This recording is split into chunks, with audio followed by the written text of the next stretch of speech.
So I have an admission to make here on New York Minute. Not happy about it, and I'm not proud about it. As a mature adult, you seem to try to move on from childish things, but during yesterday's broadcast, as you can see, I'm a Jet fan, I sat there and I looked at Josh Allen. I literally envisioned him in a Jet uniform and thought, in my head, went back to, if we drafted him, this would be the Jets in this situation right now. Then a big old reality burger set in. And I go, if the Jets got Josh Allen, he would have never developed into anything. He probably would have been out of the league and doing a construction job in Wyoming at this point. Just proves the point that the only thing that is going to save the Jets is Jesus Christ coming down and giving us a son or a quarterback for the next 15 years. We're going to need to fall backwards into it. And I wanted to bring this up. Aaron Glenn saw his press conference today.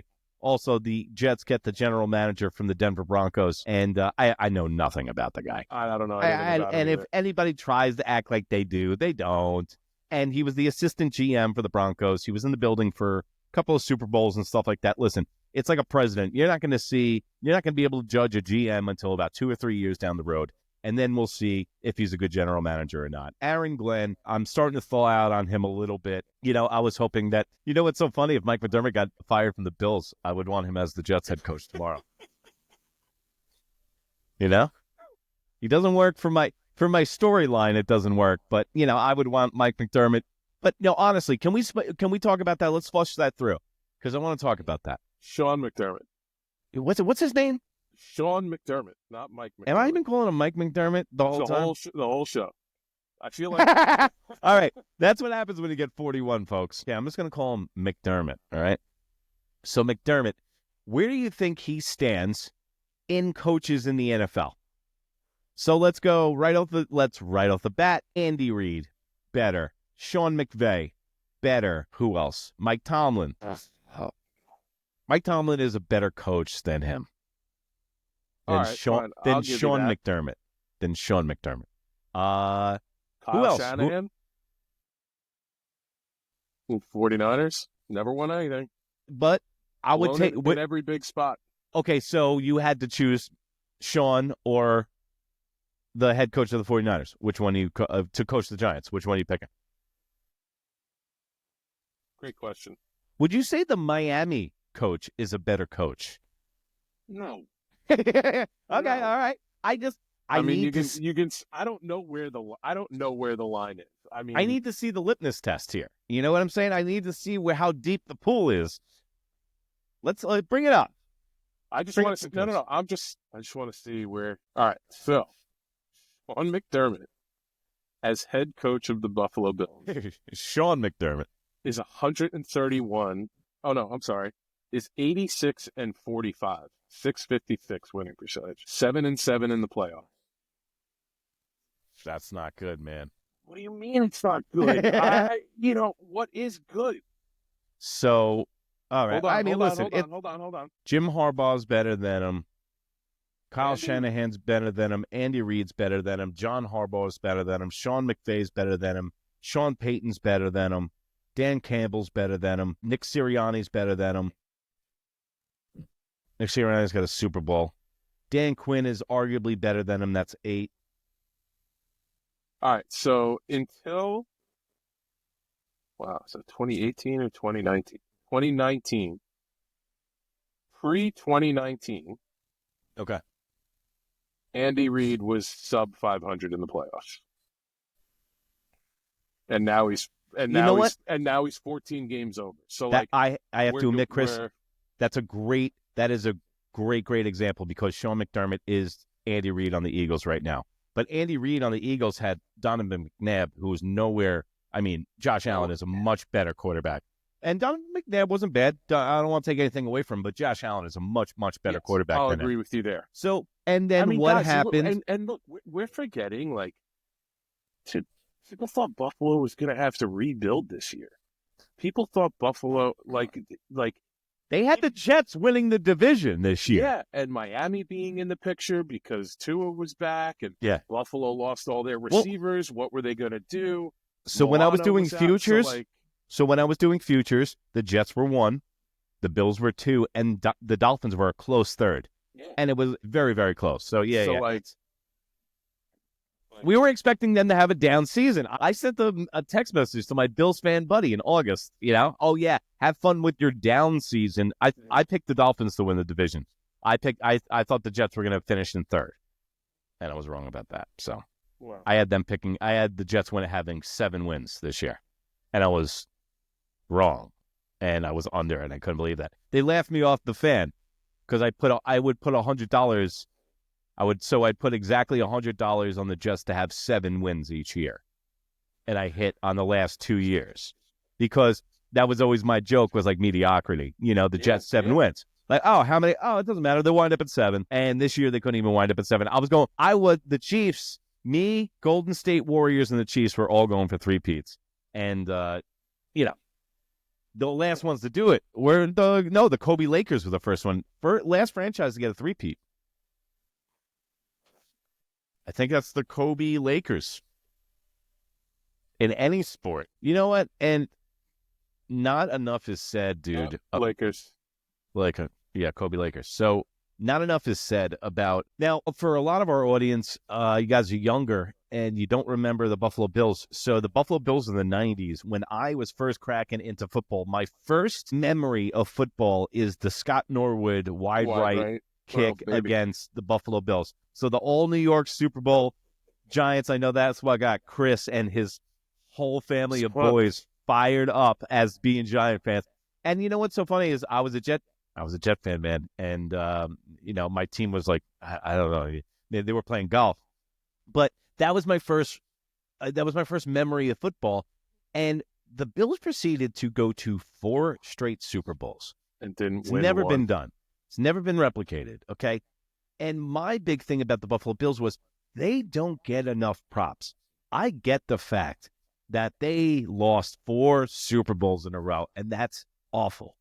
But, they have to be one of the best teams ever, even in a losing proposition, man. I know you got to win 1 and stuff like that, but to make it to 4, I don't know if that's ever going to be replicated. Well, when the Chiefs make it again next year, they'll tie the Buffalo Bills. So, dude, and that team was stacked, bro. It was like how 5 Hall of Famers on that team. Yeah, and they were like how many. It wasn't if the Bills were going to win; it was how many points they were going to win by. Like the G-men were a dog in that game. Oh yeah, and Phil Simms had the largest time of possession in the Super Bowl of any Super Bowl. I still think he holds the record. And mind you, I think it was at 41 minutes time of possession of the Giants in that single game. So that's how they got the Buffalo Bills to lose, was they just took the ball out of their hands. And that was the old, if they don't have the ball, they can't win, which turned into the whole Tom Brady, Peyton Manning defense.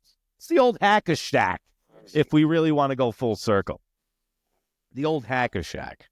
Jim Kelly, Andre Reed, Bruce Smith, Thurman Thomas, all Hall of Famers on those 90s Bills teams. So now the question is, my question to you is, because you're a Giant fan and you've actually lived through a Super Bowl, I'm a Jet fan, and obviously we know what the deal is with the Jets. But is it better, what's the old adage? It's better to have loved and lost than never to have loved at all, right? So is it better to be a Buffalo Bill fan today than to be a New York Jet fan today? Because is it better to make it almost all the way to the dance, or is it better knowing that you're out of it in October? I don't know. Let me ask you a question. Yeah. Do you like to watch actual real football? What does that mean? Yeah, like I'm a Giant fan. For the past 5 years, I watch these other teams, and it's like they're playing a completely different sport. Okay. Yeah. So, yes, 100 I'm times not out watching of football. 100, Yeah, being excited on a Sunday afternoon to watch your team play and actually compete. I am. I would take that. But we're not. We're not. I'm October 1st. No. We're See, this is garbage. Hold on, man. You're a Giant fan. You haven't been in the pocket for that long. You don't get it. I'm in a hole, and if I see a ray of sunshine pop through my hole, my dungeon, I'm like, oh my God, it's sunlight. I look for any glimmer of hope. So in October, every year I get hopeful, Chris. I get it. And then I go, what are they doing? You know what? Hold on. You know what the Jets are like?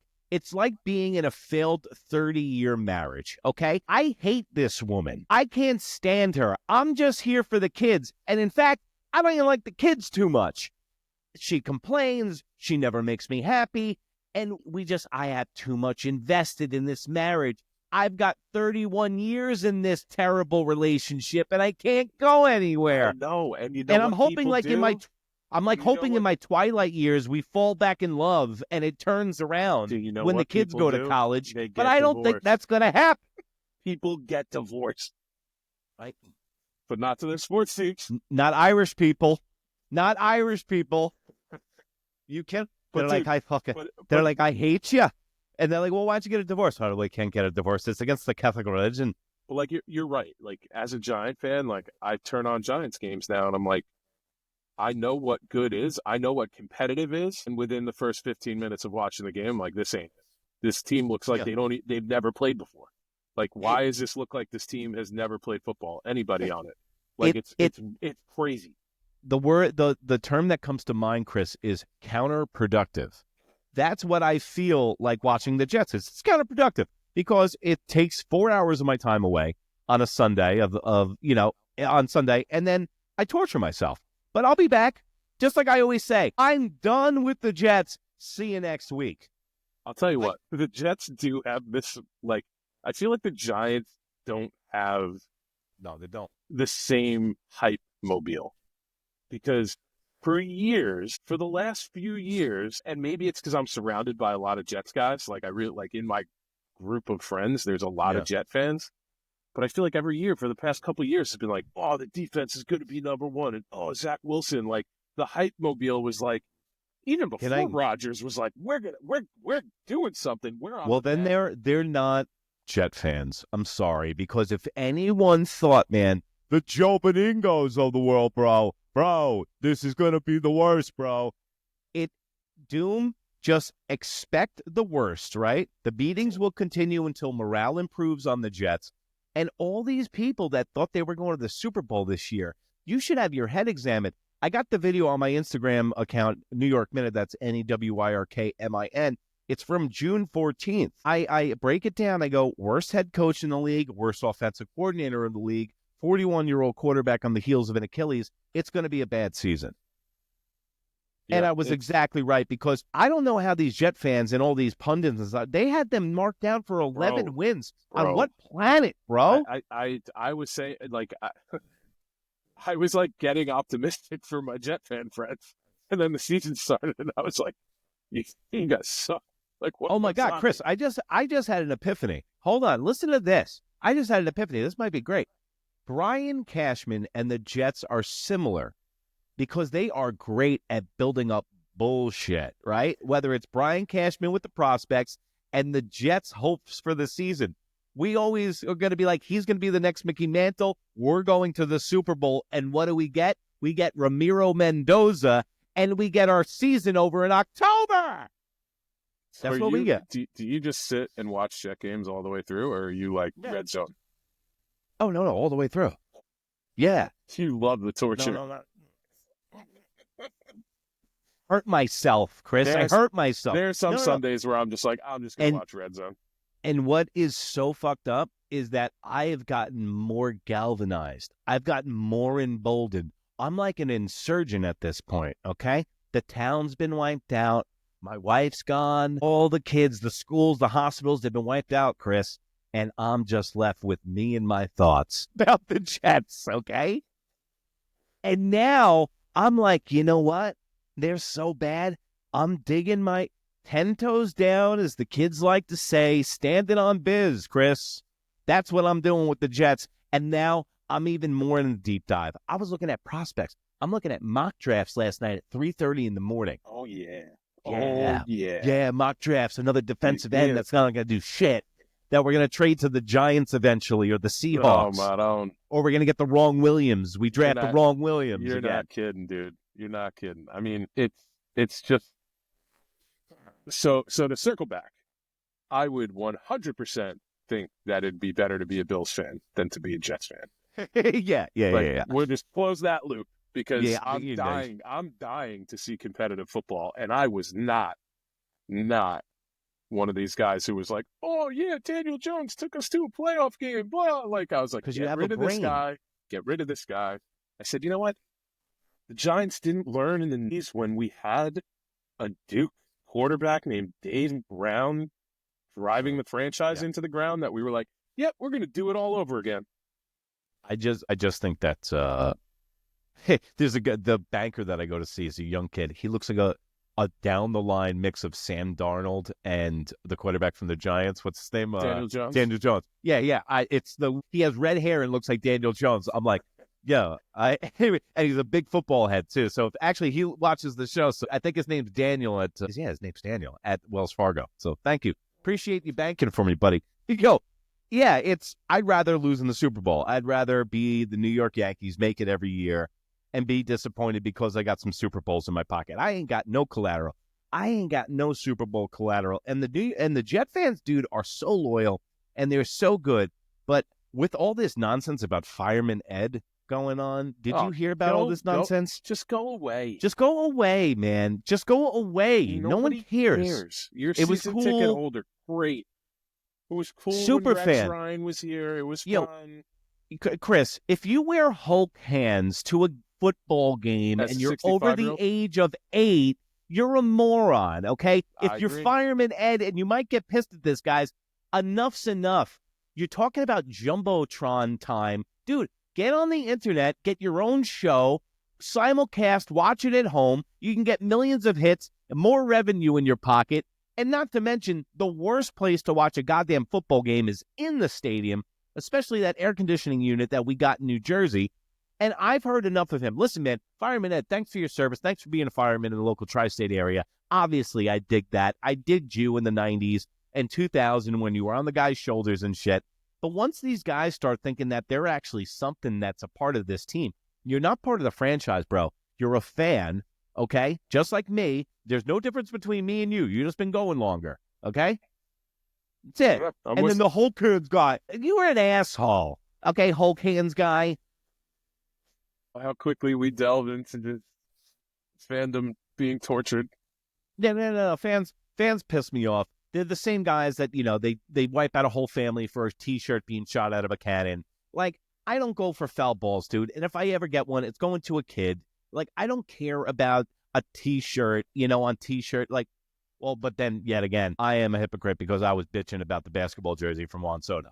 Because I was in Gate 5 3 hours early and didn't get a Juan Soto jersey. Not for the plebeians, Chris. You're that guy. Not for the plebeians. Those are reserved for the Diamond Club seats. Yeah. But you guys, don't be plebeians and go to New York Minute. That's NEWYRKMIN. And even for the plebeians, Spotify's free. YouTube's free. Instagram is free. And screw TikTok. Ban that shit. Go to Instagram, NEWYRKMIN. Also here on YouTube, we're going to have about 3 shows a week. And Chris, got any advice for the people this week? Batten down the hatches. There's no NFL on. Batten down. Oh, yeah. Dude. It's going to be a terrible Sunday. January and February is going to be awful. So, all right, remember, guys, if you can't be good, be bad. Bye. Later.